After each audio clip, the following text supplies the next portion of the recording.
realistically, I probably wasn't doing anything wrong in my advocacy, because you can't even do a relatively straightforward change, a non-consensus change, without getting even more or as much vitriol. So I think it's more an artifact of like how developers relate to the community and also how developers support each other. Jeremy Rubin, the man, the myth, and the legend. Thank you for joining my podcast, Bitcoin Rails. I'm really excited to be here. I know we've been trying to make it happen, and I like only recording in person, so I'm really glad that you have this set up. I'm a recording in person maxi now. I only do it in person, and I only do it with like live plants or flowers next to me. Growth mindset. Yeah, exactly. Exactly. Yeah, no, I made that decision, I don't know, probably 6 months ago. So yeah, so it makes the conferences a little tough because you got to jam as much as you can. But thank you so much for being here. I'm really excited to chat with you.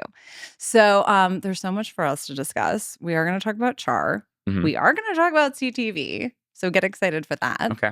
And but I thought that I would contextualize this interview a little bit by kind of talking about you as a historical figure, I guess, in this space in some way, and kind of getting a little bit of like your background, because I think it's sort of interesting context.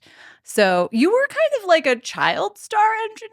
Is that, I mean, like, that's sort of how I think of you. It's like you and Matt Coralla were like so young when you got into Bitcoin. You were in college when you got into Bitcoin? Like, how did that happen? Yeah. So when I got into Bitcoin, I was in high school. Okay. And I read about it. I read the white paper on Hacker News. And I was like, oh, this is like cool. And I was doing research in a lab at MIT, which is where eventually, like the DCI lives now. And I saw it, and I was like, this is so cool. And I talked to a guy at the lab, and he said, that'll never work. And okay, like I was interested. And then I went back. I was at boarding school, and I'm a little bit of a square. Anyone who knows me would know.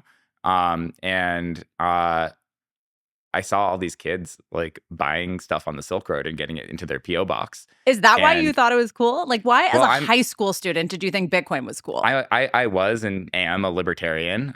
Even then. Even then. And, I was at like the Ron Paul rallies when he was in town. In high school? Yeah, how were you a libertarian in high school? Like, how did that even happen? That's young to be a libertarian. Just born this way. You were just born. Yeah. I find the like high school libertarians pretty interesting. It's a unique profile. It's a unique crowd for sure. And I think, I always really like debate and talking about things. I was just sort of like always kind of freedom aligned. And then reading about Bitcoin and thinking, okay, it's this like theoretically cool thing, but then seeing people like actually using it to circumvent draconian policies, I thought, oh, this is actually kind of working. And so I mined a little bit on my like laptop, but it was like, too loud, so I shut it off. And I think at the time I was really like an audit the Fed, Ron Paul Republican. And so I really wanted like the auditable monetary supply. I didn't really care as much about the, there should never be any inflation, because I think that's sort of like a more abstract goal around a different thing than the Fed should at least be like accountable. So then after that was my senior year, and I went to MIT, I studied computer science. And then after a year, I did an internship. I then had some money. So then I like bought some Bitcoin. I had connected to Mt. Gox when I was in high school, and I'd set up an account, but then it's like, enter your bank info. And I was like, sketchy Japanese website, bar mitzvah money, like... I didn't do it. I could have put like 2,000 Bitcoin. I could have, picked up at that point. But, oh my gosh, my big regret in life. And then, fast forward, I was doing an internship. I had some money. I went to Walmart or Target, and I did a MoneyGram over to BitInstant. And then I went BitInstant to Mt. Gox, and then I bought my first little bit of Bitcoin. And then after the little bit, I had mined. And then in the fall, I got together with some of my friends in my fraternity, and we did a hackathon project, which was called Tidbit, which was a replacement for advertising, where you could mine, Bitcoin in the web browser. At the time, it was like, it could have been competitive because GPUs were still kind of just phasing in, and we were working on like a GPU implementation. We did this hackathon project. People really liked it. We, got a first place in our category in the hackathon. We had basically within a week 50 million page hits. Whoa. So like, because what happened is the way that What year was this? This was 2013 in November. And then the way that we scaled, it's because if somebody put their plugin into their website, it would then go onto all of their website's users. So we had maybe like 1,000 installs, but 1,000 installs, Turned if they all into- have, 50,000, page hits, that turns into a real number Makes very sense. quickly. And it was just a demo that we completed for the hackathon. It didn't we had bits that we were able to test, okay, we were correctly mining, but we had like something, not working, but, we kind of had a demo, but they were like, oh, this is like wild that people are putting this up. And for the hackathon, we made it like, oh, we want people to hear their fans go on. So we like made it like the maxed out version. We're like, okay, we've got to just pull all the operative code out because, we'll just do the Google Analytics and, we're going to work on a V2 that has a lot more configurability. And then in December 2023, I received a packet in the mail, and it basically was a subpoena from the state of New Jersey, and it ripped all this language from the Computer Fraud and Abuse Act that basically, was kind of like this Fifth Amendment issue stuff where it's like, did you do blank activity? And then if you Google blank activity, it's like, this bears a 35-year mandatory minimum sentence for this activity. And so it's like, we were like, what do we do about this? We were like panicked.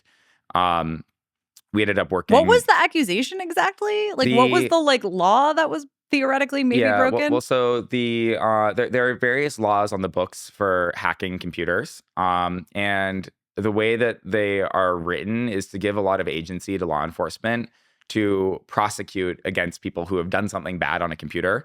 And if you imagine, like in the 90s, if you went to like a congressperson or a staffer and you said, we need a bill to protect computers, they would say like, well, what bad can happen? We don't really know. Yeah. So it's broad. Okay, let's give a broad. And like one of the things is like, if somebody says there's a lock, then access is illegal if you don't have permission.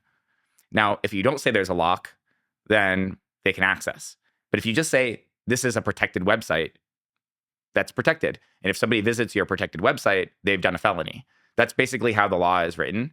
Whoa. And so what they claimed was that we were sort of getting unauthorized access because we were accessing people's computers to run our Bitcoin mining software, and they hadn't opted in to do that. That was sort of like the claim, and that we had this kind of a malicious access. Now, it worked like any other website. You visit, you see the website, you don't like it, you close it. They were kind of also insinuating that maybe we were like using a backdoor to like install the software and that people couldn't get rid of it, but none of that was true. We had, a relatively long process by which, initially I had a family friend who's a lawyer call the office of the Attorney General and be like, these are just some college kids, right? They're not cyber criminals. And then the Attorney General's office was like, these are hardened cyber criminals. And then like it just kind of kept on being like that. Then it's like, okay, we found some representation. The representation said, hey, by the way, we're the Electronic Frontier Foundation. We are experts in cyber Thank law. God for the EFF. Yeah. We've looked at what they're doing.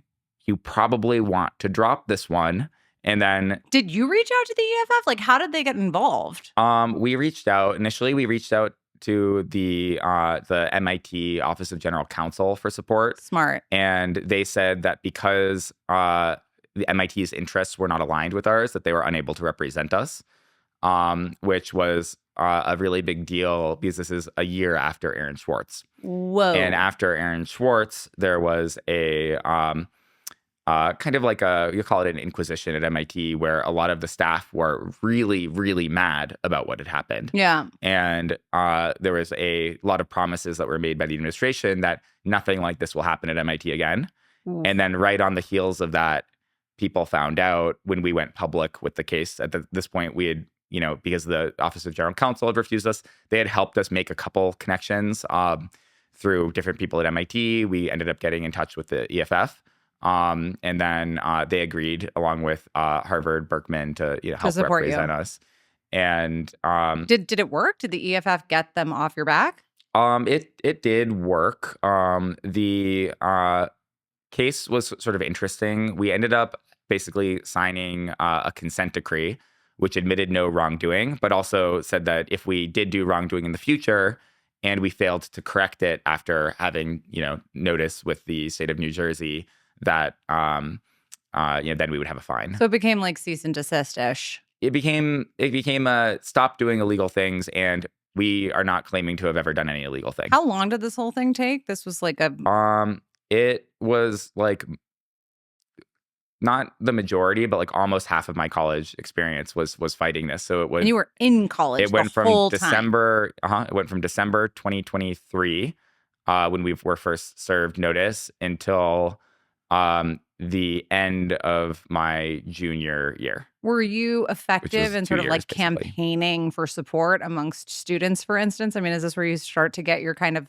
political chops? Well, so after we did the initial sort of like attempt with the EFF to get it dismissed, they then recommended that we make public that we were facing this legal challenge, because at first you want to avoid embarrassment for everyone. You want to say, hey, you should drop this, but we're not like giving you a black eye on it. Mm-hmm. And then after that initial period, they said, you probably need to like pressure them, tell people publicly.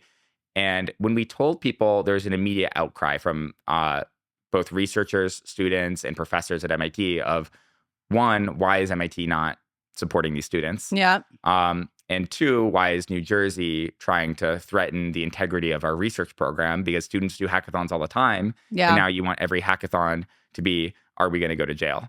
And I think that was a really big effect. The president of MIT wrote a letter to the court.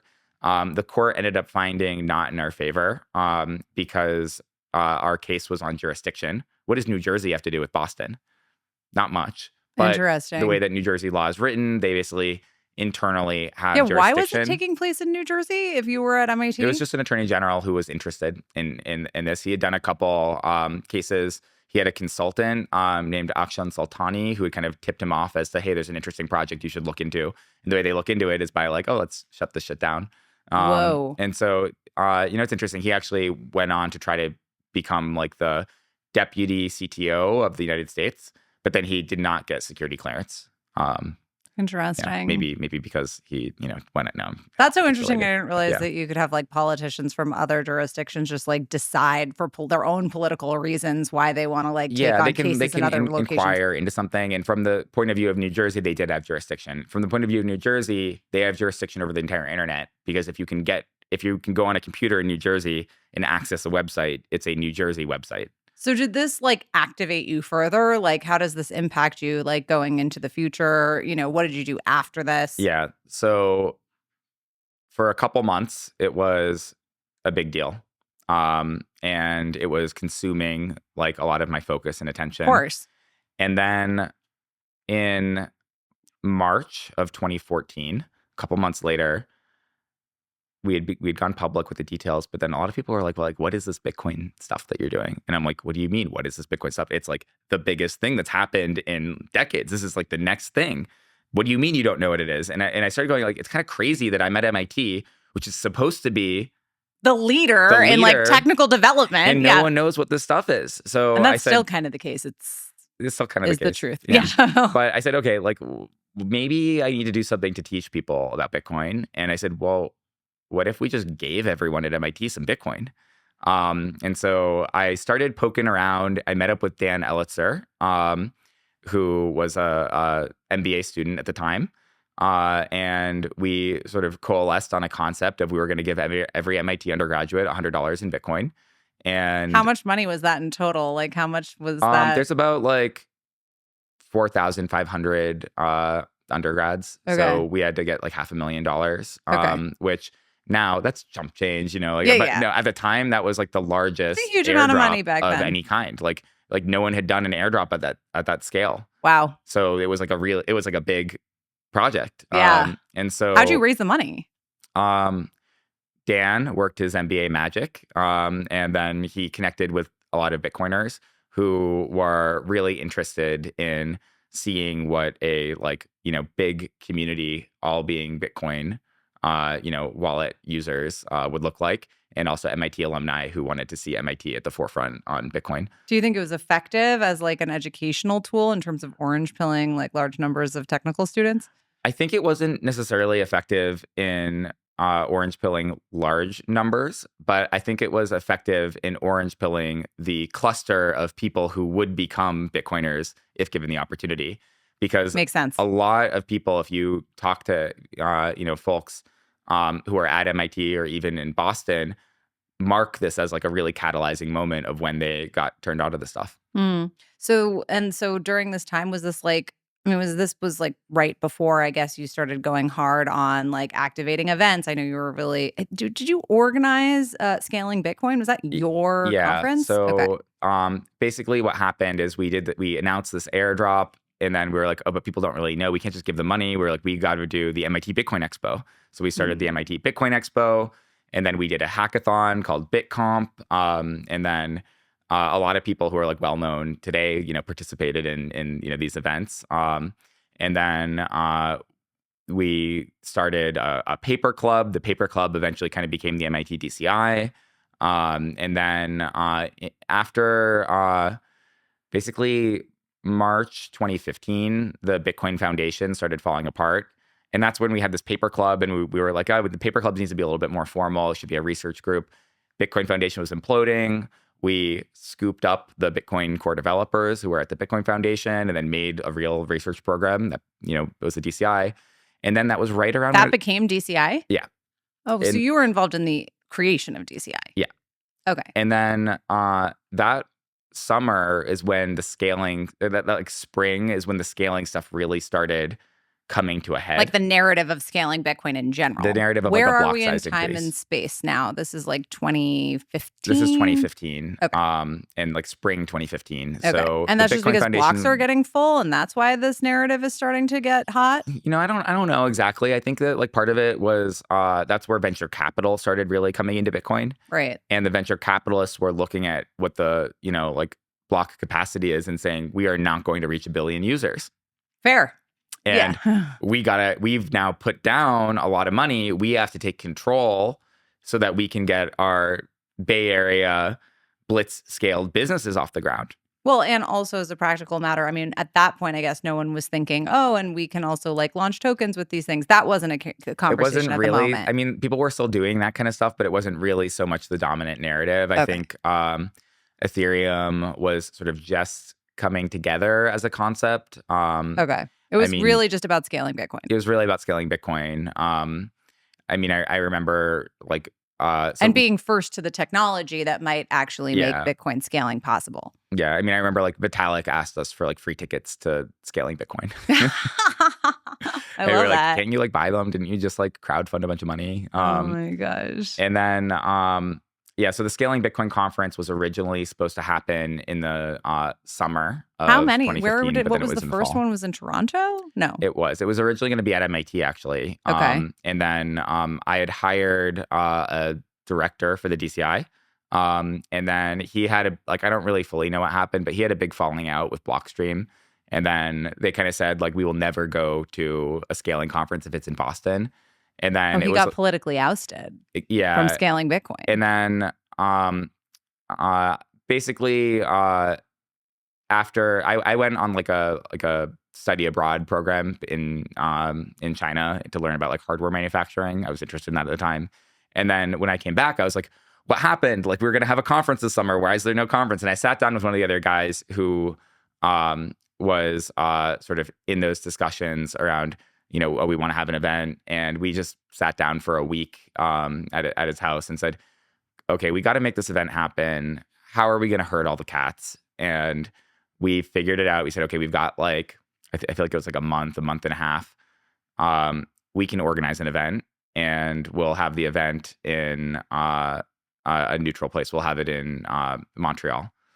So it was neutrality focused. It was like, neutral. We'll just pick something. And I mean, like, it's in Canada. That's where Blockstream's headquarters are, at the time. Kind of made sense. And yeah, it kind of made sense. There were people who were saying like, oh, we won't even come into the United States. And we're like, okay, well, it's in Canada. And a lot of people protested. There would be things where I would say, okay, to have a good event, we should have like workshops where people can go and talk about a topic and report back to the group.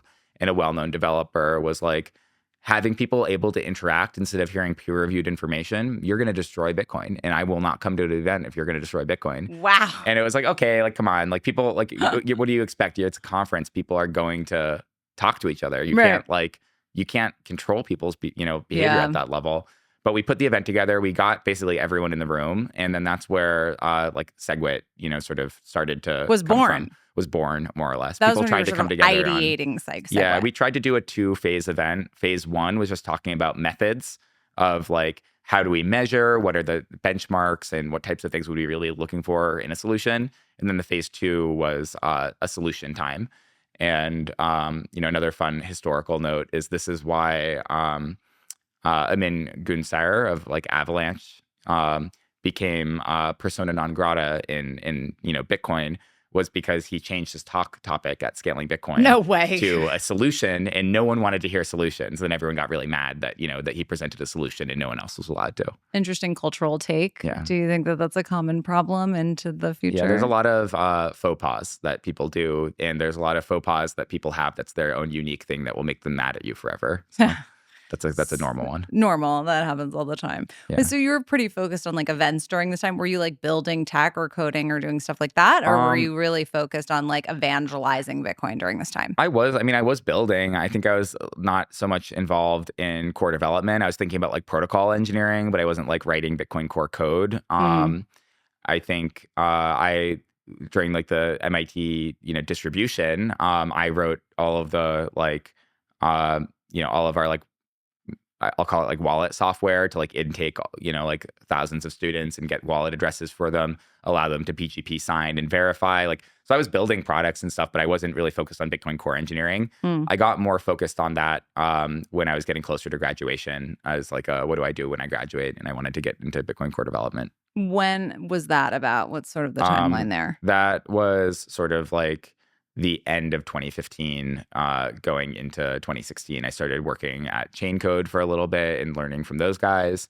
That I was like, I wasn't the first, like external engineer at Chaincode, but like, there's no one who was there who like you really knew at that point. And then I learned a lot from Alex and Suhas about how to contribute code. And then after graduation, I worked there for like a summer. And then I decided that I wanted to go strike out on my own and be in the Bay Area. And then, just kind of the rest is, well, we'll get into it. But like, that's where, the rest is history of the origin story. So okay. Well, I was going to say, so you're in SF, you're like hungry and wanting to build something that's like new graduate. Yeah. You've already got some like Chaincode Labs experience under your belt, dabbled with some Bitcoin contributions, core contributions. And clearly you're very focused on scaling at this time, right? I mean, this is like SegWit ideation phase. Scaling Bitcoin went on for 3 or 4 years. Is that right? It was an annual conference? Yeah, we had Scaling Bitcoin, Montreal, Hong Kong, Milan. We had Stanford, we had Tokyo, and then we had Tel Aviv. I think that was all the ones that we had organized. Okay, so during this, so scaling is the focus, right? Like that is like what people want to build, or are people really excited about other technology? Did you feel like scaling was the most important thing that people were thinking about during these, like, let's call it like 3 or 4 years between 2015 and, well, I guess until SegWit happened and a softforks happened? Yeah, I mean, I think that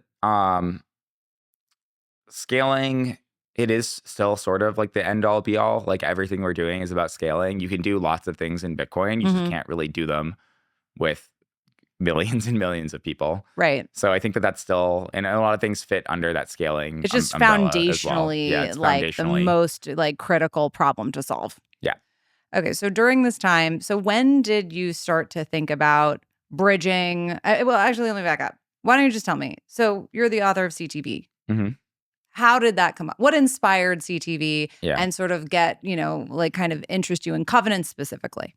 Yeah. So I had been like following covenants as like a discussion topic. I thought it was kind of interesting. For bridging? I mean, and this was all within the like, this is going to solve scaling? There wasn't really bridging, because bridging to what? Well, I was going to say, like, did Liquid exist? Yeah. Okay. Yeah, like they had started working on like their sidechain stuff. I think it hadn't really been like released yet. So why did you care about what was the point of covenants at this time? So I was invited to give a talk at the Blockchain Protocol Analysis and Security Engineering Conference, which then went on to become Stanford Blockchain Conference, by Byron Gibson. And he said, why don't you give a talk about something that you're really interested in?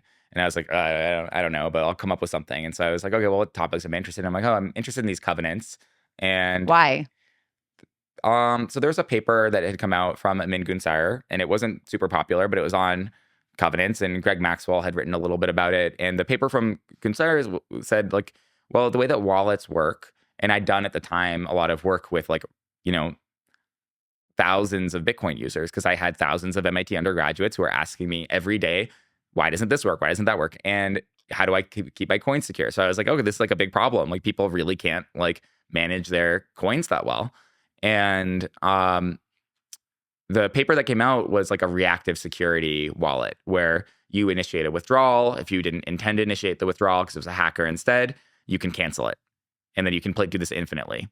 Start withdrawal, cancel it. So if an attacker wants to steal your coins, is there like a time limit on that, or is it like time locked in some way? It's basically says like you initiate a withdrawal and you say what the next transaction is that you want to do. Oh, okay. And then it's only valid. It has to go to that address if it happens after 2 weeks. But before 2 weeks, you can send it back to where it came from. Okay. So you kind of do this thing of like every, week, if an attacker has your keys, they'll initiate, and then, you'll send it back to the original. You can check to see if any coins are going to the wrong addresses within a 2-week period. Yeah. Okay. And then the game theory is kind of that, like, you can't stop them, or you can't guarantee that you'll get the coins. You can just ensure that the attacker never gets them. So maybe you disincentivize people from trying to hack people's wallets because you're not going to get anything. So I thought that was really interesting. People were really unhappy with that proposal. This requires covenants, because it requires the ability to send transactions to pre-sign. How would you answer that question? Why does this require covenants? It was a covenant that was a recursive covenant that used an opcode that was kind of like a op regular expression, which just means kind of like in computer science terms, like a pattern matching. This is an opcode that exists today, or this was a proposal? It was a proposal in probably like 2016. Okay. Or 15 from Amin Gunsire and was this the first major covenants opcode proposal? Like first opcode proposal to like it was the first major like proposal. This? People had discussed covenants before. Greg Maxwell has a post where people discussed it. But I think it was the first time that somebody had concretely made a end-to-end spec that was implementable in Bitcoin. Makes sense. Okay. How was that received at the time? I think poorly. And I think partially poorly because people didn't like the Mingun Sire because of the scaling drama. Oh, it was a branding issue. The wrong person proposed it. I think there was a little bit of that. And then also, I think that there was an idea at the time also of like, Ethereum is saying they're going to become the world computer, and the way that this covenant was written was a little bit more like doing a computation versus doing a verification. And then I think that it just sort of ended up being a little bit divisive of, is this the way that we want to see Bitcoin going? By the way, everyone's focused on scaling. We just want to scale what people are already doing. We don't necessarily want to do new things. What was the concern? Like, there's people who are just going to go to Ethereum and be like, oh, Ethereum can do stuff better anyway, so we don't need to care about this covenants? Or was it like, we don't want to be like Ethereum? I think it was a little bit more like, we don't want to be like. Okay. And I think also the way that this opcode was implemented seemed to be a future where Bitcoin transactions were very expensive to verify. I would say like history doesn't repeat, but it definitely rhymes. Yeah. Okay. Yeah, for sure. Okay. And so then that sort of set the stage for, I thought it was really interesting because like anything that's improving user security, I really like.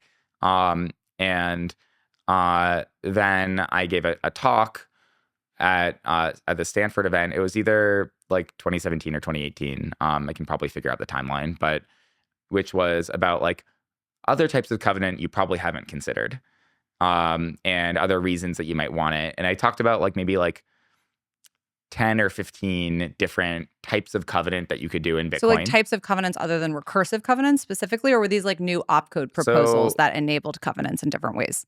Types of covenant other than the main one that people want is they want a output restriction covenant. Right. That means you have a Goes coin, to a specific it can address. only be spent this way. Right. Another type of covenant. How'd you describe that again? Can you say an it? output restriction covenant? Output restriction yeah, that is what people want. Yeah.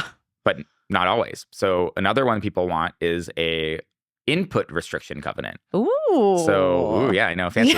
An input restriction covenant says this coin can only be spent with this other coin. And this has actually come up recently with BitVM, where BitVM, they've only recently been able to figure out how to use CTV in BitVM because CTV includes in it An input one restriction? vector that you can get an input restriction covenant, and that's enough for them to do a really big Wait, so re-engineering why? of Because BitVM. I was going to say in my mind, I'm like, what's the use case for input restrictive covenants? What does BitVM need this for? So have you heard about connector inputs? Or I guess maybe the audience in general Yeah, has not. So go for it. let's just go for it. Yeah.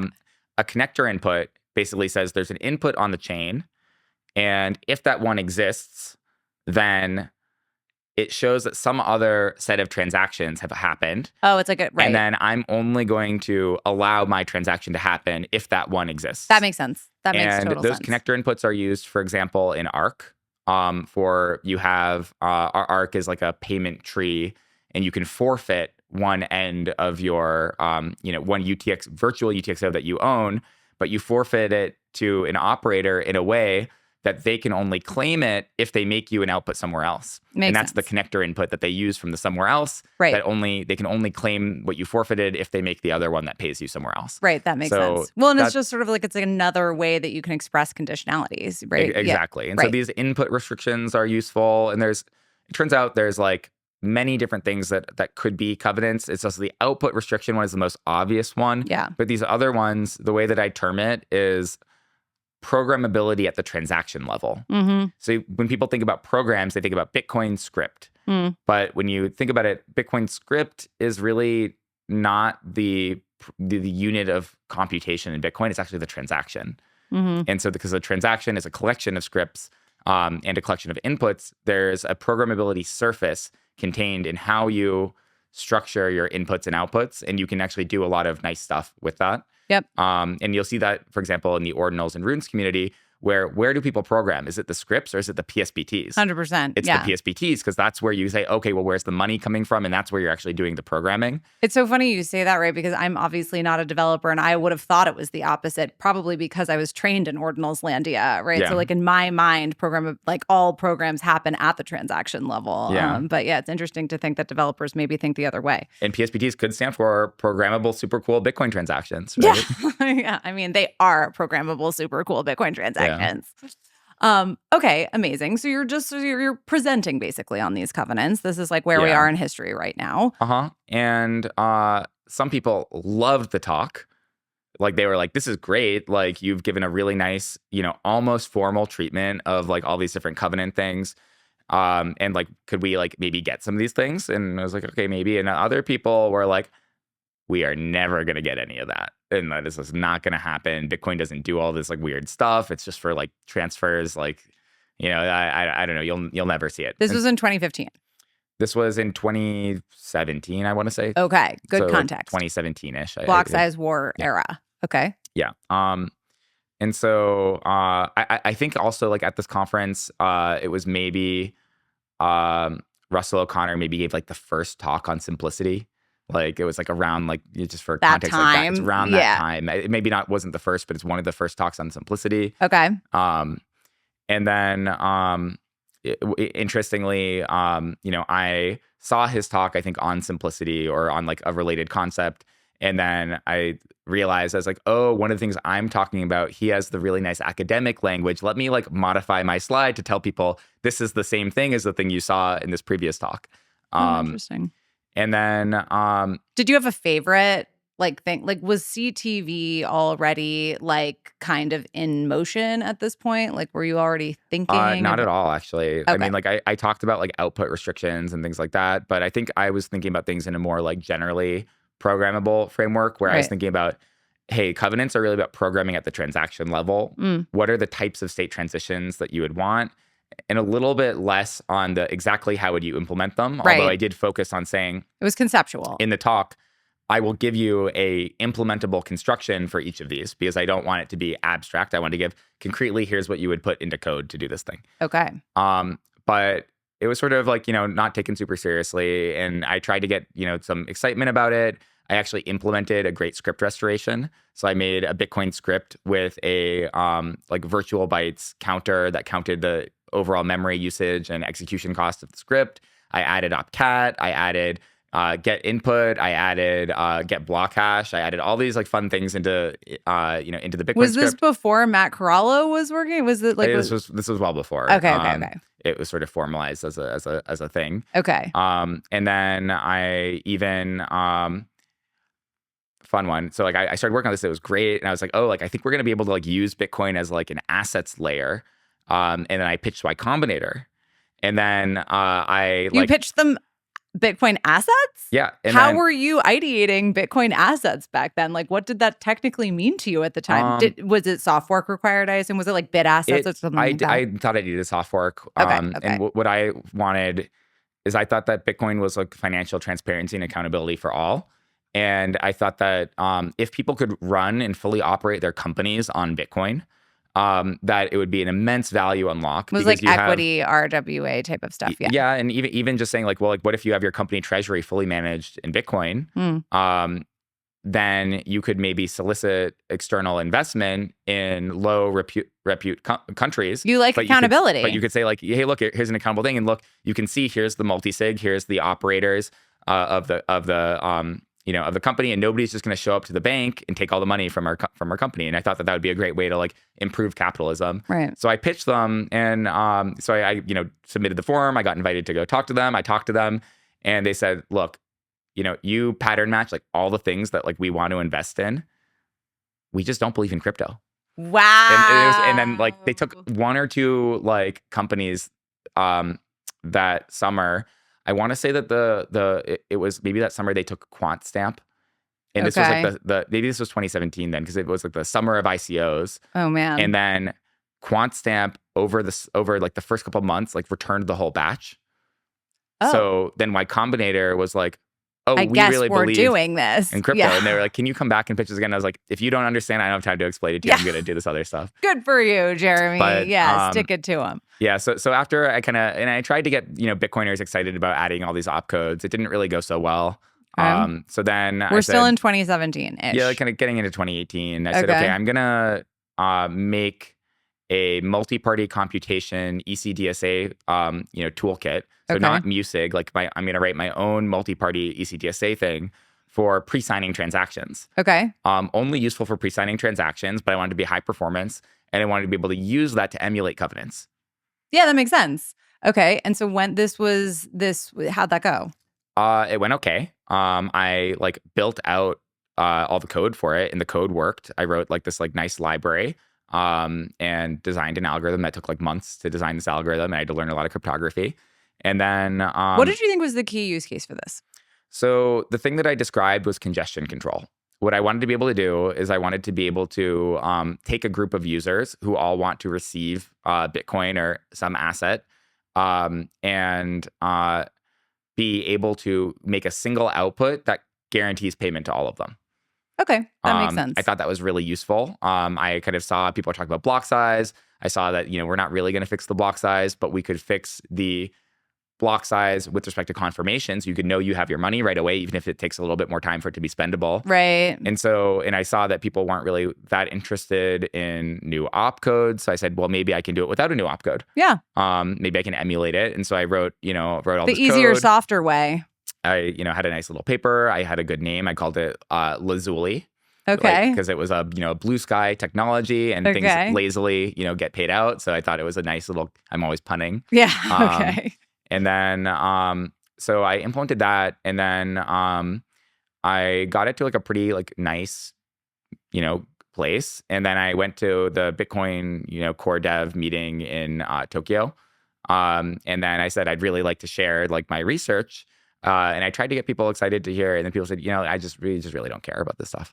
And I was pretty devastated because I spent like 9 months like grinding. Who are these people? I won't name. No, not names, but like persona, like archetype. Oh, just like the best engineers in Bitcoin. Okay, like, the best engineers in Bitcoin. Like, all the people working on Bitcoin Core in 2018. Okay, are at this meeting. Okay, makes sense. And like some people listened, but like people didn't really get like the problem space, or they said Taproot is just so like we'll have Schnorr so soon, so like why spend time on ECDSA? I mean, like to their point though, these use cases that we're talking about right now are not use cases that have like taken off necessarily either, right? Yeah. I mean, like covenants become more important for other reasons that maybe you thought about later. How does this transition into a CTV conversation? Yeah. So after a certain point, I said, you know what, like, if people don't like a direct approach that's going to give us everything that we want, and they don't like an indirect approach that gives us one thing, what about a direct approach that gives us one small thing? What if I take what I built for Lazuli and I give us just an opcode that's good enough for that? Like a non-scary opcode change. Like try to make the most conservative opcode change that I possibly could that would be the most politically palatable possible. Yeah. Okay, this is interesting. And that was May 2019. Okay. So I presented it. And CTV was that answer to that question, the most conservative. Like precursor to CTV. Like it had a couple like bugs in it, and I fixed the bugs and, sort of design choices that people didn't like over a couple months. But at this point, you were not thinking about bridging. I mean, at this point, still when you think about covenants, you were not thinking about bridging. You were thinking about. At this point, I think that, and maybe even a little bit before that, bridging was a part of the dialogue because the Blockstream, like the sidechain combo was happening. Sidechain was happening, and covenants would substantively improve. Did that help you garner support for this at all?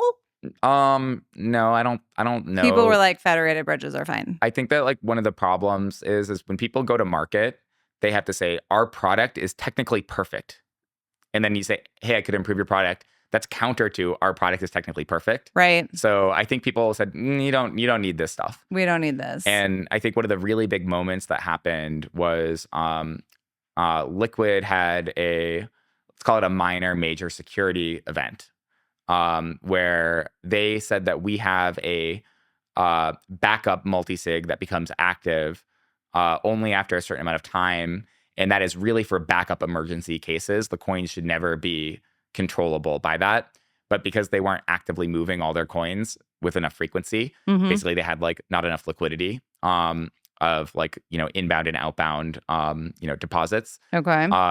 They had coins that became spendable by their backup emergency federation in a time where it was not a backup emergency, and that was something that if they had CTV wouldn't have happened. Did you point that out to them when this happened? Obviously.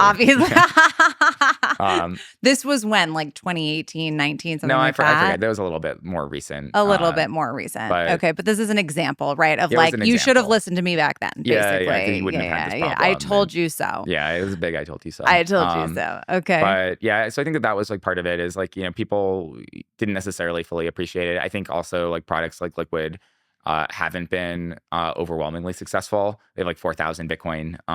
So I think that's fair. Good product, but not like the future of scaling Bitcoin. Right. So just for clarity also, at this time, when you're like campaigning for these types of things, you're just campaigning the Bitcoin core dev specifically. You're not like going out on Twitter and like making a big, I think not so much. I mean, I'm talking about it openly. I'm like sharing what I'm working on, but I don't think I was like trying to directly. You weren't like rallying the people around CTV at this time. I remember I was like, I would talk to like, I think I went into like some different businesses and I said like, I want to understand your like business needs. Like, does this solve a problem for you, or does it create a problem? And a lot of the businesses like were like receptive, but they're like, our like acquisition cycle for like a new technology is like pretty long. And also like we have a revolving door of employees. So like you would talk to one person, then it'd be a new person the next month, and so it's a little bit hard. Could you give the TLDR of what CTV actually does at the script level, just really quickly for folks? Yeah.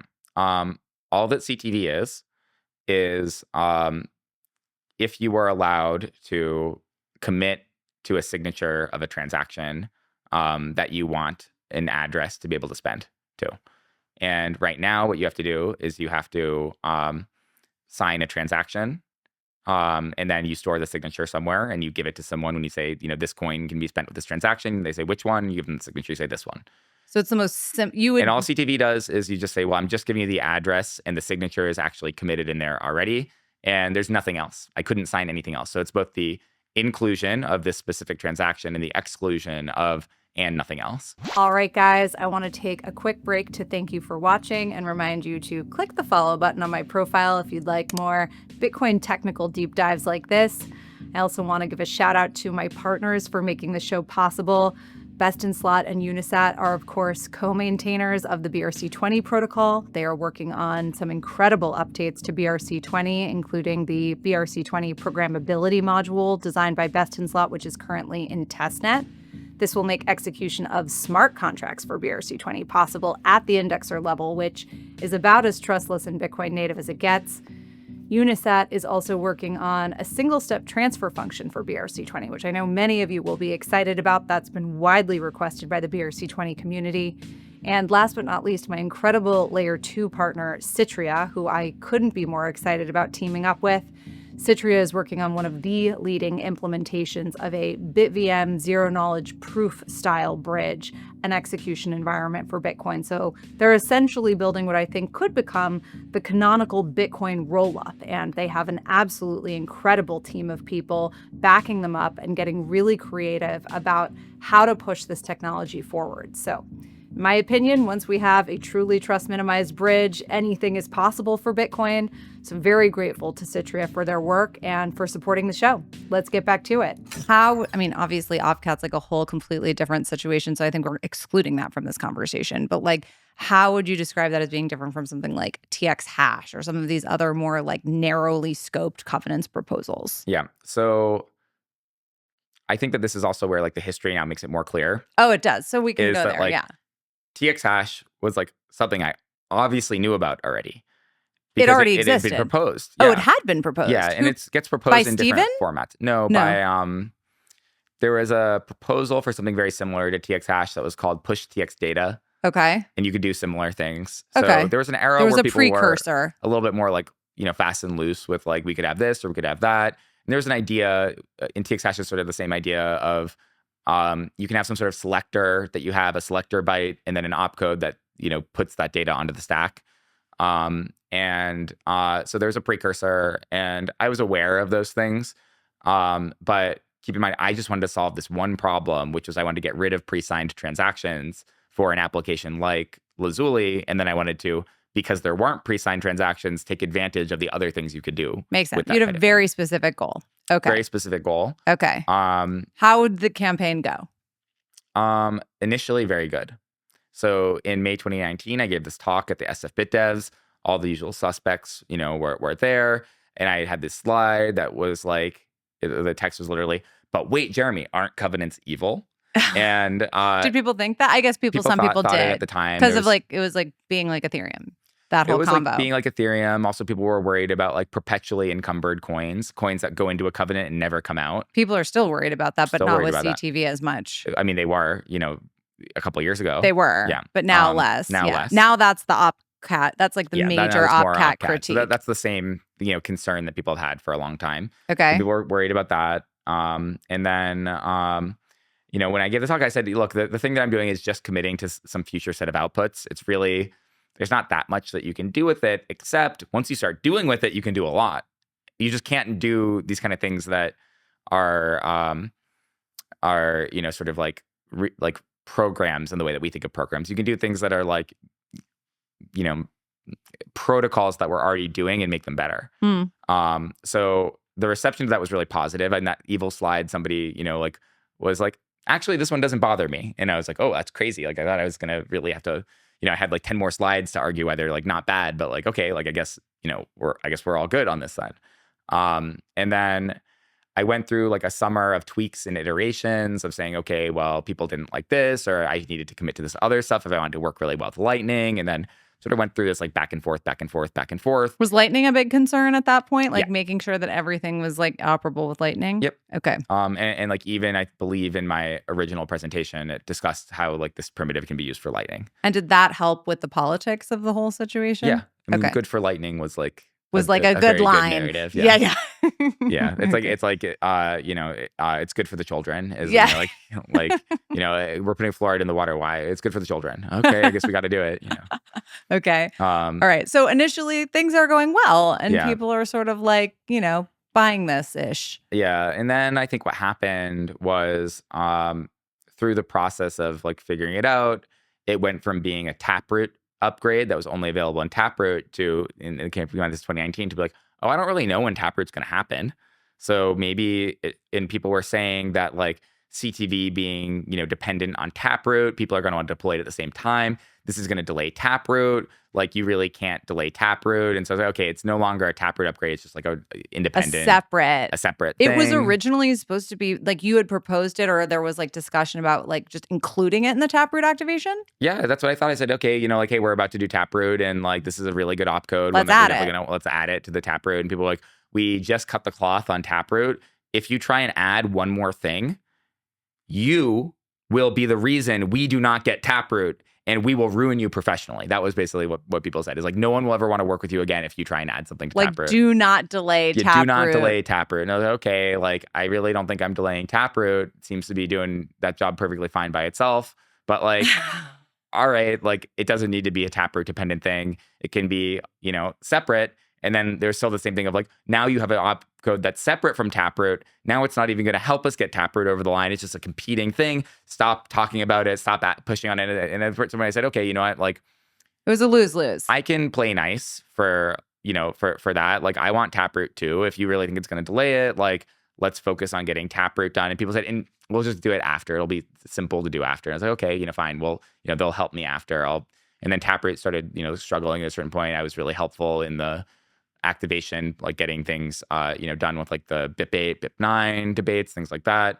And then after Taproot got merged, then I was like, okay, like now I can open the PR for CTV so people can start like reviewing. Like, I didn't open it before that time, the PR for like the actual code. How long did you like pause your campaigning? Oh, CTV has not. So I continued campaigning for it. Between this moment where people were like threatening you, basically saying like this is going to delay Taproot to Taproot actually being activated, and you feeling like, oh, okay, now I'm good, we've done it. Like, how long was that period where you were like paused on campaigning before Taproot was activated? CTV was done technically in, I think, like late December 2019. Okay. And then when was Taproot activated? Taproot was activated like November 2021. Okay, so it was like a year and a half or something. Yeah. Or like almost 2 years. Yeah. And you were like a good boy, and you like put the CTV down for 2 years, right? Well, I still worked on it, but like I kept it ready. But you weren't like campaigning actively, and at that point, no one was like criticizing you because you were doing the right thing. I had put it down, and I wasn't like, I was still discussing like, here's what you can do. I was working on software. But after Taproot, I was working on it, but I wasn't. But like, I mean, you were saying, we'll wait until like, okay, after we Taproot. can do it after, and I help with the Taproot activation, and I wasn't like, we got to jam CTV in there. Right. Okay. Okay. So you're doing the right. So your reputation's intact. Yeah. Okay. And then so Taproot gets like locked in, or it gets merged into Core in, I want to say March or April 2021. And then after that, I said, okay, Taproot's like merged and it's going to get released because we've like forked off for like the release that's going to have Taproot. I can now open my draft PR, which, by the way, is code. If this is March 2021, this is code that hasn't changed materially since December 2019. Right. So like, all right, it's time for review. Let's go. Like, let's go. And then people got really mad about that. They were like, like, this is premature. It's inappropriate to do this. Like, because there had just been an activation, and therefore you must have some like breathing period or something. Yeah, something like that. Okay. So I was like, okay, like, I don't know. Like my understanding of Bitcoin Core is where code review happens, and if Taproot is code reviewed and done and merged, like, let's go on to the next. Like, yeah, let's like go on to the next. That's what people told me. Wait till Taproot's like, like in done. a good spot, and then. Do like, and then that people were like unhappy about, like people got sort of into like in droves, or were there like, and again, please don't name names, obviously, but like, were there like specific loud people, or was it like a collective explosion of like Michael Folksen? Okay. Yeah. Okay. I mean, you can like if you look at the GitHub, you'll see like, like one comment for every like 10,000 from him. So like, okay, he was just like loud, Okay. And you think he just like rallied everyone? It's like a squeaky wheel, just kind of rallies the people. Yeah. Okay. And so then that was like kind of like there are a lot of people who are like, I don't, they don't really know why he's, sort of like going crazy about it. But it went on, and I was trying to like advance it. People weren't really paying attention. People didn't really understand. Maybe I wasn't doing the best job with advocacy. And a certain point, I was out to dinner with you still at this point we're not talking about like bridging as a use case. You were still, it was the same, you were on the same track, like we basically the Lazuli like use case. No, I mean at this point, I had built a programming language to use with check template verify and called Sapio. Let's talk that. I want to understand better. Why does check template verify need some like supporting language? Yeah, so I think like at a high level, like why does Bitcoin script need miniscript? Okay. So, is Sapio, would you compare it to miniscript? It's very different. But the reason why is like you have something that you want to do. Right. And for CTV, it's you want to program Bitcoin at the transaction layer. Right. And what do people do with PSPTs, for like ordinals and runes stuff today? It's like all this like handwritten code, right? Of like take the PSPT, do this manipulations, do this.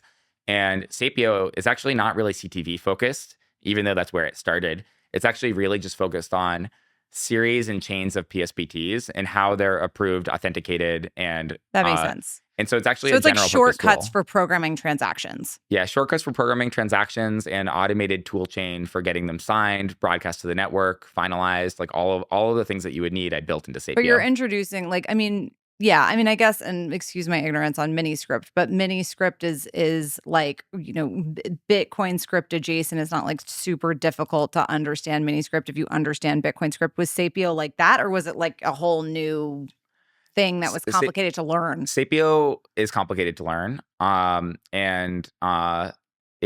never like really got it to like production grade software. What would you say it's most similar to? I mean, were you inspired by other computing languages? I was inspired by Dan Robinson's Ivy language. Okay. And I was what was cool about that? It was like one of the like newest. It's just the latest. It wasn't the latest. It came out actually and was presented at the same conference that I presented the like original Covenants research I was doing. Why'd you like that? What was like interesting? It was a programming language for Bitcoin scripts, and he was focused. And I think that this is the difference. Oh, I didn't realize that. He was focused on state transitions a little bit more than just unlocking conditions. I see. Okay. And what he didn't did that go anywhere? Was that? It still inspires people. Like you still see people like write Ivy, because it's one of the earliest literatures on like Bitcoin. So there are like a handful of like attempts to create languages for this use case. There's BitML, which is another one that's more similar to Sapio, but it like takes like a PhD to like write a BitML program. They're very complicated. Like I can't write one. Okay. So like there are other things people have done, and like are there non-Bitcoin like more traditional computing languages that like Ivy may have been inspired by? Like what does it feel like? The other inspiration for me was a language called BlueSpec. Okay. Which is I took a course on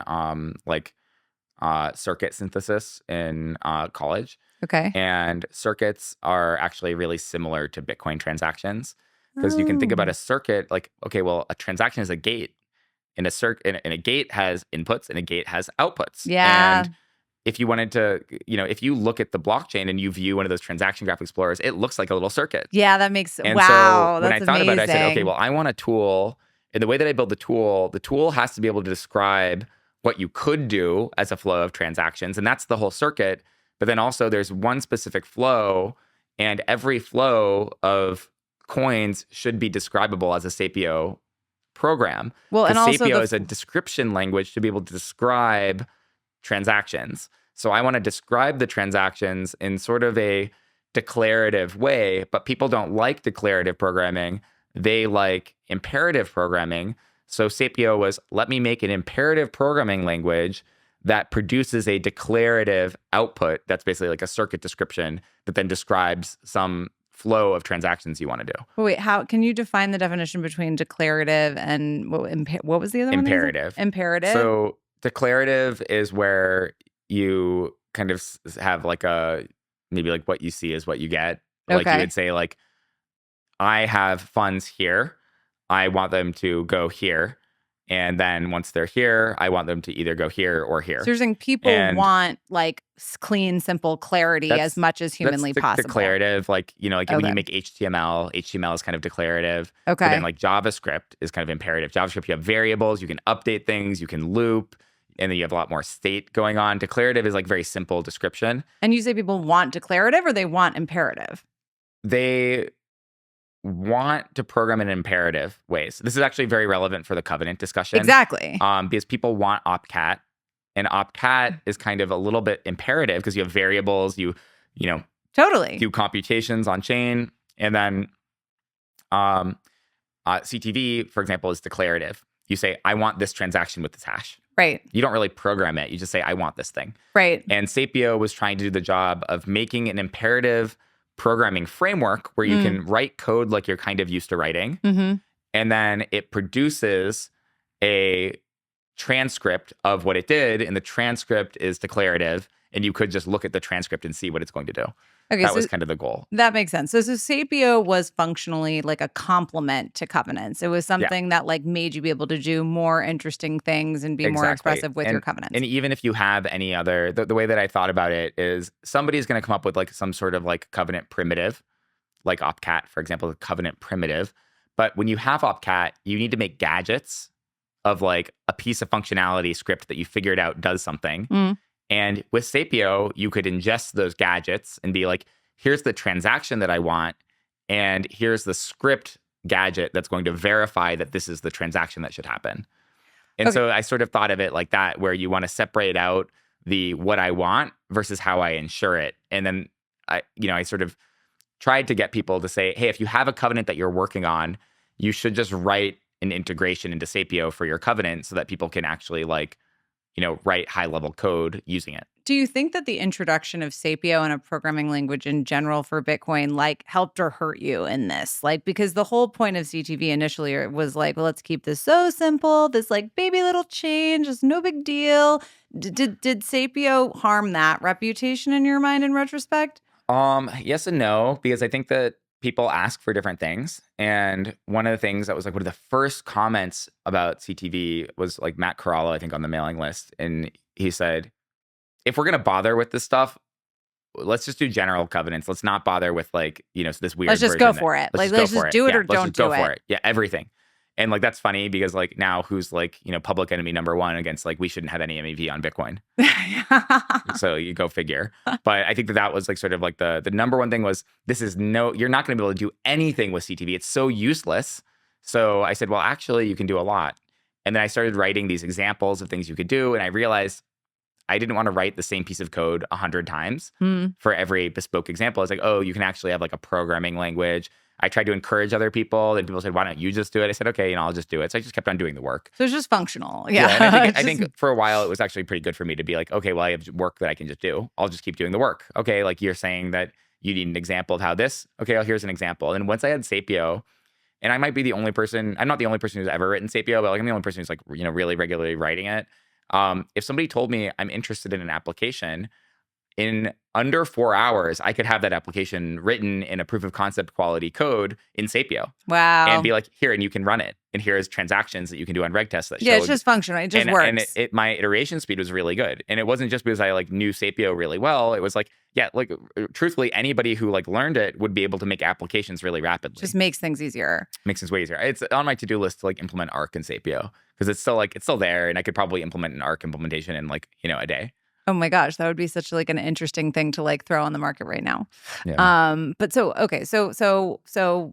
politics of CTV, because I think that like you have this incredibly unique perspective on just sort of soft fork politics in general. So I mean, the way that you're describing now is like, oh, it just never really picked up steam. Was there like a critical moment where you're like, I'm just like, surrendering right now? Or, what was sort of the end of the road before you kind of went on sabbatical? Well, there's a certain point where people like who are paying attention were like, yeah, this is pretty good. We want this thing. Like it's helpful, it's useful, it's interesting. Like, and I said, okay, well, I don't really know. Like, but and if you're really saying it and you mean it, why don't you put your name on my website, utxos.org, and say that you're like willing to signal and support this thing? We'll do some soft signaling. There's a Bitcoin wiki, which is, famous and has right now a signals thing, but I didn't really like the Bitcoin wiki at the time for some reason. So I said, okay, I'll just make my own wiki. You can edit it on GitHub, just add your name up and, or I'll add you, but I'll only add you if you publicly comment and DM me saying I publicly commented in some other venue, then I can post the receipt of like, you want to activate CTV. Interesting strategy, Jeremy. And so I collected like hundreds of people, like maybe like 150, 200 people, different businesses, different affiliations of all people who said, I want CTV. And then this was an unusual political strategy, though, right? I mean, at the time, well, for no, Bitcoin. we had done similar things for like SegWit. You had And like for where you were Taproot like, had do also this, had, and like, then a I'll do similar that. thing. Right? Okay, so there was like some like kind There's of some precedent for Okay. like getting some sort of consensus through like asking people. okay. And I had, you know, all these people, and then it was maybe I forget which Bitcoin Miami it was. It was probably Bitcoin Miami 2022. Okay. Oh, also I forgot something that's really critical to the story, which is the Advent calendar. What? Do you know about the Advent calendar? No. Okay, so in November 2021, I went to TabConf, and Okay. then Ryan Gentry triple dog dared me to put out a piece of content every day. And I thought for a month, and we were like, oh, it could be an Advent calendar. I thought he meant write a blog post every day. He later told me like, oh, I thought you just It was like a tweet. I thought you'd like write a tweet. Yeah. But I wrote over the course of a month 50,000 words Wait. on what you can do with covenants and CTV, and I produced a whole series. And the series is very popular to this day. People say, you know, like I have an employee who said, you know, the Advent calendar is like what, you know, really like inspired me to get like really into this stuff.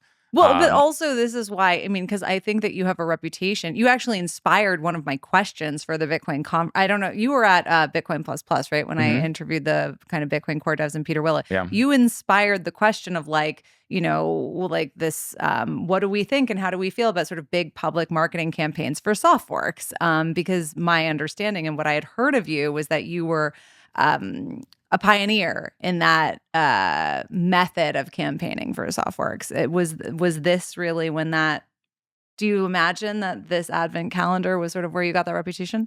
Maybe, yeah. It was definitely like long form, and like then it became a thing where, you know, I was posting it to the mailing list like every day for a month, and people liked it. Some people didn't like it. You posted straight into the mailing list. You were every single day. There was a Covenants blog post by Jeremy on the mailing list. Yeah. Wow. And that was well received. Yeah, relatively well received. And then at the end, the last one I think was called Roadmap or Load of Crap. And I said, you know, hey, look, like this is like what a roadmap for this stuff could look like, but I'm not like, you know, proposing this concretely. Like I'm just saying, you know, like if people were excited, we're ideating. Yeah, and so I put this out, and the people who were excited about CTV, who liked my work, like, I guess this was Christmas, right? So it literally was Christmas for them because they were getting this like new exciting piece of content every day. And then in the Bitcoin Miami 2022 conference, the people who liked it, and I'm not talking about just like random plebs, I'm talking about like people who run different businesses, people who work on different protocols. They were like, you know, what's the next step here? Like, and some people told me who are, you know, like businesses, they said, you realize that like the way that we operate, you give us a solid piece of code to review a fully released client and we'll review it. But if you're telling us we might release a client, we're not going to spend any time on it. But if you do put this out, yeah, we're very favorable and like we'll probably want to activate it. But you know, I've got all the people on the list and people are just saying like, put out a client. And a lot of people were telling me a lot of different things, and everyone always likes to say, you didn't listen to my one piece of advice. And I'm like, well, for your piece of advice, there's 20 pieces of other advice. So I, you know, took some sort of consensus read. I wrote up a blog post and I said, you know, okay, well, like I'm, you know, I guess I'm planning on doing a client. Here's what I'm going to release. I'm going to release a client that could activate CTV on this timeline. And also, I'm going to release a client that could reject CTV. You know, like I wrote this user rejected soft fork, you know, stuff as well. Very diplomatic. And then I said, I'm not really advancing specifically myself which path the community should take. But what I've been communicated to is that it is my job as a developer to prepare the option. And so I released the option, and I released what people could do if they were interested. And then basically I hit with a massive misinformation campaign. I was going to say, I'm waiting for the like tear down on this, even though it sounds like you took every precaution to try to be as diplomatic and neutral as you could have possibly been. Yeah, at a certain point, what I think, was the tear down rationale given this like incredibly seemingly cautious approach, by the way that you're describing it to me right now? Yeah, well, so like the funny one was like Michael Folkson posts on the mailing list, and he's like, we have to resist this at all costs. I'm immediately going to prepare a user-rejected soft fork client.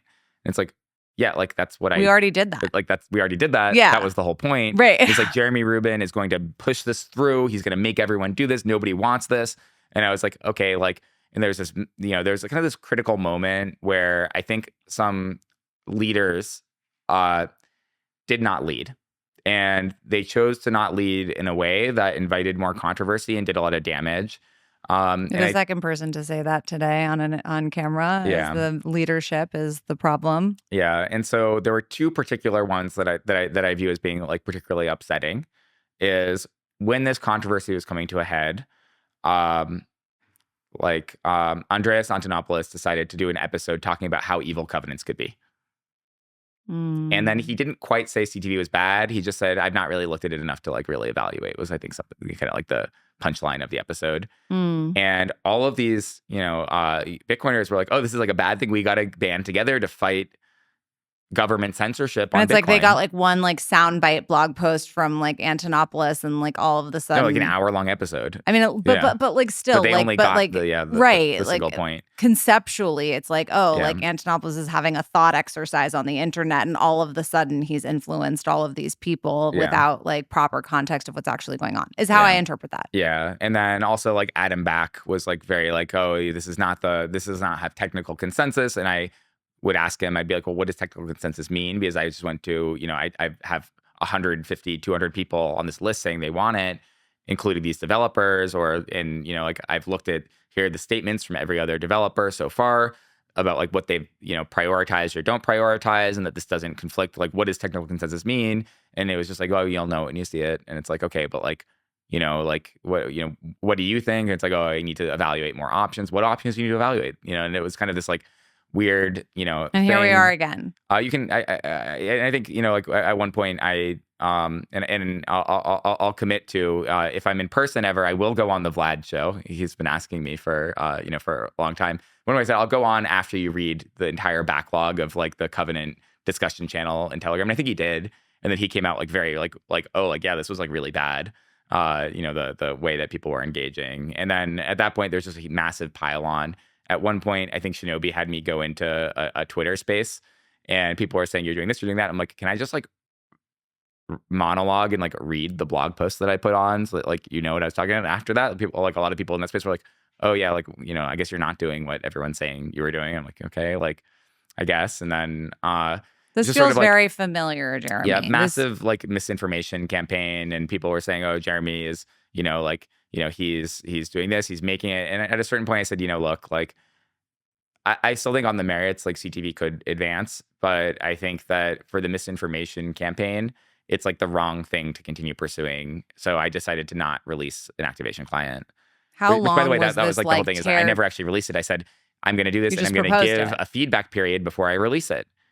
And after the feedback period, okay, like we're not doing this, I guess. Yeah, it seems like we're not doing it. So how long was the feedback period? How long did you give it before you just threw in the towel? Like 2 weeks or a month or something. I forgot the exact. It was Sounds like a very painful 2 to 4 weeks. It was not super long. And then so one thing that like, to correct the record, like that wasn't like, and then I took a sabbatical and left. Like I was like, this was the other thing, is like I was at the time, I was building, my company, and Judica, which was the contributor to Sapio. Mm-hmm. Okay, and it's still the same company that I'm building. I went on sabbatical and picked up the work. And I had realized that one thing people were saying is that like you're building CTV and you're going to get a corporate benefit. You're building it for you to build a business, and businesses are evil, so we don't want it. And I say, okay, like look, I'm going to do some work. I'm going to re-engineer Sapio, and Sapio is actually now just a general purpose framework for transaction state transitions. Doesn't need CTV at all. You can emulate anything you want, and you can do other things. So like I just like want to build cool stuff. I want to build meaningful infrastructure for Bitcoin. I'm going to deconflict myself out of it. I think CTV is really good. If we get it, I'll be happy. If we don't get it, I'll have other things to build. And so after it became clear we weren't going to get a client, that was part of why I released it. I said, I don't have the time to just keep on maintaining this thing and maintaining it and rebasing it. And, it's like I'm doing other stuff. So if we're going to get it, that's great. If we're not going to get it, I'm going to move on, and other people can take up that work later. But I'm going to focus on my company. And so then I continued focusing on it. I hired some people who I still work with, Kara today, for example. And we produced some really cool stuff, really cool demos of how you can coordinate multi-sigs using Sapio. And we demoed at TabConf. And I had been working really hard. And then it was like another maybe 6 months after the failed The activation teardown. attempt. Yeah. And then I had been working really hard. I was living in Reno. I was like really not happy living in Reno. I didn't feel healthy. And so I said, you know what, like, let me move. I moved to Miami. And then You met your wife? I met my wife. And then I realized that like I could have a really happy day-to-day life, and I built like a little bit better routine. And I realized that like I really wasn't happy with the work that I was doing. And I decided that, like I should probably just take a sabbatical and I can come back to the work when I'm feeling, finding something that I'm feeling as excited about. And that was really it was more like burnout related. I think people code it as rage quit, but actually I worked even harder for like the 6 months after because I was building this other demo, which was, pretty cool. There's probably like 30 people who got to, see it in its splendor, but it was pretty cool at TabConf. Okay, so that piece of mythology has been corrected. Yeah. I have to ask, this is coming up over and over and over again. I just spoke to Udi. We're talking to folks who are, thinking about software proposals now. I work very closely with Hunter Beast. This broader governance issue, this leadership issue, is there a solve for this in your opinion? Is there like a core crux of the issue that you think needs to be addressed? I mean, the more I learn about this personally, this is the thing that makes me most concerned about Bitcoin's future is these like structural governance challenges of decentralization. But then, on the other hand, decentralization is great. We don't want, centralized, authority and power. How do you think about that conundrum? What's your take? Yeah. I mean, I think that a lot of folks, specifically a lot of Bitcoin core developers, were very quick to, I'm a human. I'm a flawed individual. They'll I say have my that. quirks. No, I'm saying it. Oh, I'm you're a flawed saying. human. Okay. But I'm not like a bad human. I think I'm like pretty good. And for things that happen, people are very quick to point out every mistake I ever made in my entire life and be like, this is the reason why it failed. That one time that the one that I drives me nuts is one time I wrote someone a DM and I said, you want to write a blog post on this topic because it's a topic that they're really interested in, that they write about a lot. And I said, on this topic that's like related, but I didn't say do, and I didn't have a question mark. And for years they said, remember that time you tried to force me to write a blog post? I'm like, no, it's just like, colloquially, like, you want to write a blog post on this. I thought it's interesting. I wasn't trying to tell you like dictatorially, you must, and like they bring it up every time I see them. It's kind of like this, like, I'm like, okay, like you don't need to hold a grudge. Like, this is what I meant. And then, like it'll come up, like, and just for clarity, you're referencing right now your experiences with Bitcoin core developers specifically, or just like regular citizens who are like trolling? With Bitcoin core developers. And it'll be like stuff like that. Or it'll be like, oh, like all of this went wrong because Jeremy did this specific thing. And like this went wrong and he did this, but like, we're not doing that. So like, we don't have this experience. This is all things that are like unique issues to how he does things.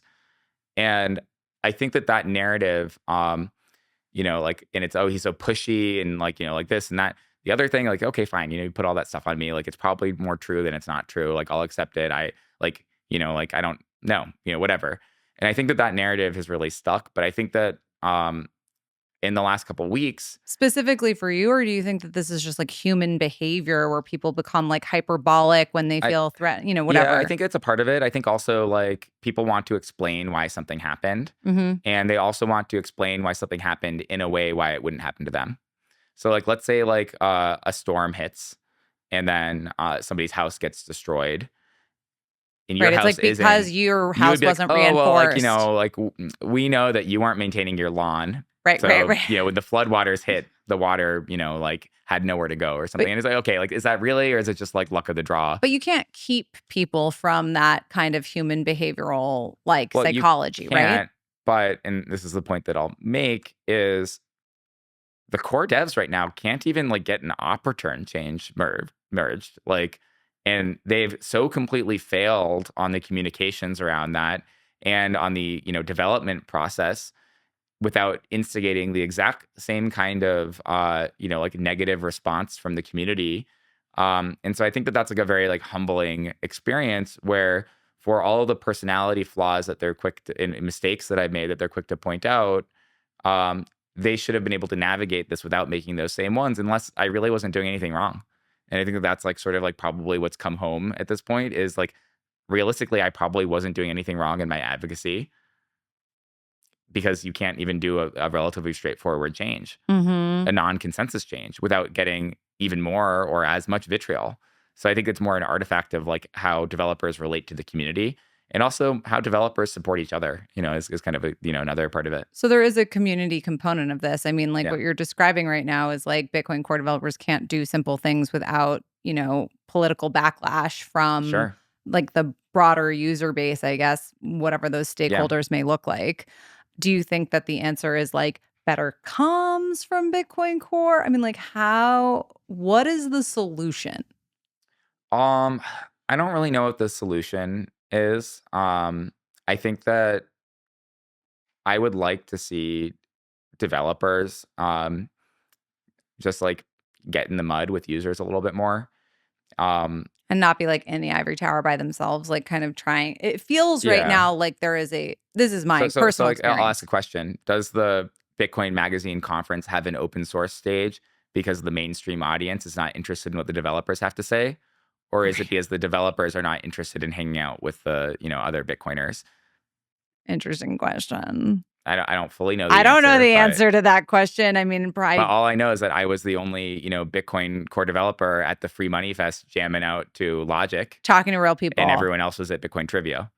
So, like, I think that, there's a way of relating with people. And at the end of the day, these are like normal users. I know some Bitcoin developers do relate, but I think that that's the thing is the ivory tower is not a healthy place for people who you have to know who you're building the software for. It's interesting. Like, why do you think that because I feel it a little bit. I mean, I've only been around them so many times, but like I've definitely sort of observed, and this is just my personal experience, there is this sort of like arm's length feeling. Like even at Bitcoin Plus, it's like they only really talk to each other. Or like more so than anyone else. Like, what do you think that's about? Is that a self-protective mechanism? Or do you think it's like some sort of like weird arrogance? Like, why do you think that they keep themselves so far away from the regular public? I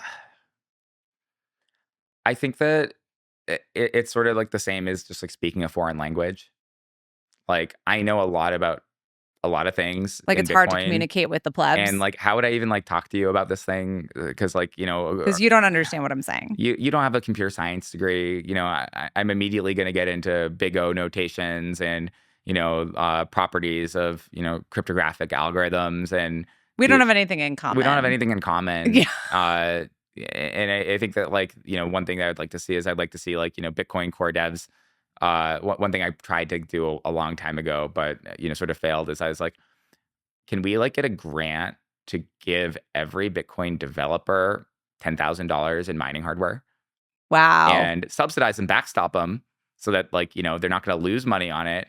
But like, why isn't every core developer running a little mini data center so that they know what miners are dealing with? Yeah, exactly. Like, oh my God, such a good point. Like, why are we giving developers grants to work on like random refactors? Why don't we tell them, here's your grant, it's some mining hardware, like know what we're actually doing, like, and how many, and I think the BitAxe has been good because now a lot of developers but like I want to see them with like a rack where they're like losing sleep because they're like, okay, I've got $100,000 of mining hardware in my garage, and how do I keep it, what problems am I having running, and how many developers work on the mempool versus how many of them are actually selecting transactions to go into a block. Right. They're so like far away from like the real problems that actual like users and miners. Yeah. And the miners are nerdy users. They're just nerdy on a very different level.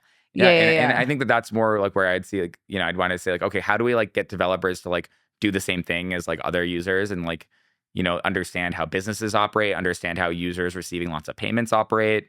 Right. And there's a lot of issues that they're just very far removed from because it's sort of like an ivory tower, like intellectual cult. Also, like the empathetic take on this is like, I would think like, okay, they're just nervous about being public facing. Like these aren't people who like want to be like marketers or like, Sure. you know, like so and that's another kind of thought that I've had personally. Yeah. But I mean, I agree. This like this distance from real users, real miners, etc., seems problematic. Yeah. And I could see a future where the Bitcoin core developer, the idea of the grant funded Bitcoin core developer goes away. And instead it's like, go work for a company and With a comms team. Yeah, with a comms team. And with like incentives that are aligned. Because that's the other thing is like, why would a core dev like go hang with the plebs? They're not incentivized to do that. Yeah, and you work at a company and the company is doing something, and then you know you are someone who knows how to make contributions to Bitcoin, and then your company says, "Oh yeah, by the way, we're seeing this issue in our nodes. Can you like make a patch?" Totally. This Yeah, would like help solve us real out. problems Solve a for real real problem for companies. someone. Yeah. Yeah. And you know, I think one thing that like is an interesting thing is like there's a divide between capitalism and commercialism, and a lot of Bitcoin developers hate commercialism, love capitalism. How you square that fully, like I don't know, but I do know that that's a divide. And I think that that's something that I would also, you know, I also say like, look, get rid of the grant programs. I don't want to see a single cent more of these like grant programs for developers. However, give them seed funding to do something. I don't really care what it is. Just say, hey, do something and do as much Bitcoin development as you want. And if you lose the investment, well, I was going to donate it anyways.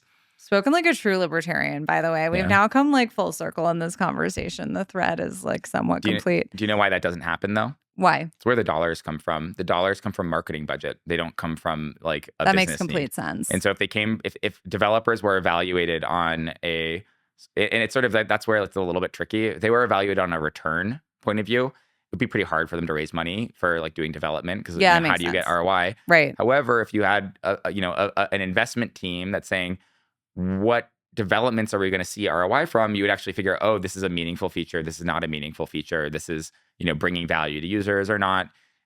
You'd have capitalists actually like assessing. Yeah. And instead it's marketing budgets, and marketing budgets are very fickle because it is what is going to like get us attention in this cycle. And so how many grants right now do you think people are like starting to ink up about like op returns because that's how you get eyeballs right now?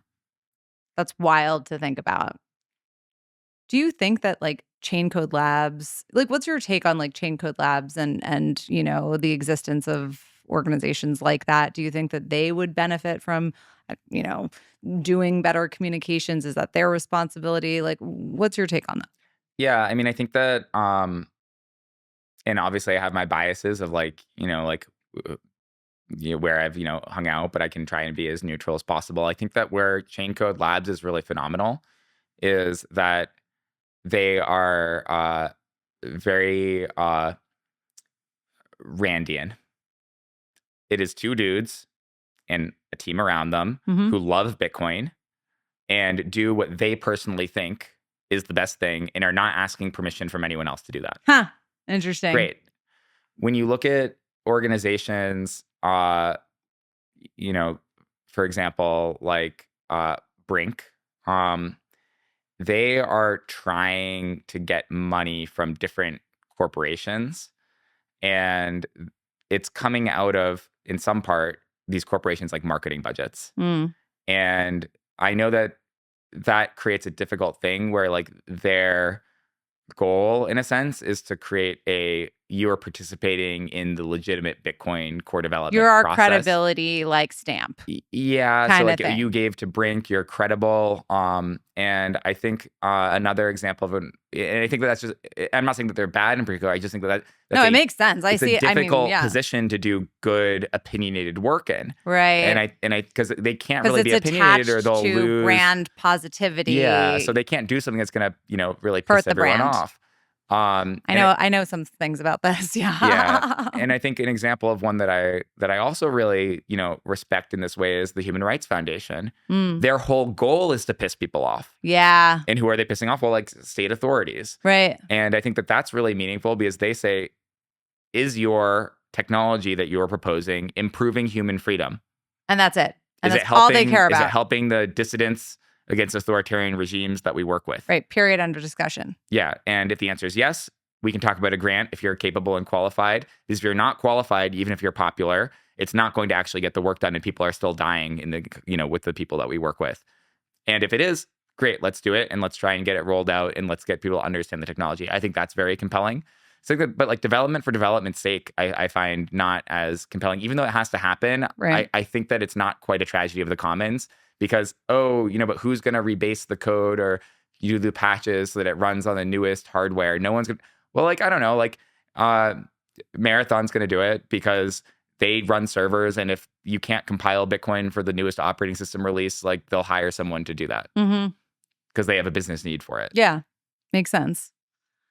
Oh my gosh, Jeremy, this has been incredible. I can't believe how fast this went. Yeah, it was really flown by. I was going to say, I feel like we need to do like a second episode because we didn't really get to talk about char. I feel like this was cathartic though. Like I feel like this was this is fun. We'll worth do it doing. Again. Yeah. We're going to do an in-person in char. Actually, I could even potentially fly down to Miami pretty easily. Yeah, come to the office. I'm your neighbor in PR, Absolutely. We're pretty close by. So maybe we'll do that. But anyway, I just want to say thank you so much for doing this. It's like such a treat. It means so much that you did this. So thank you. Absolutely. Thank you very much.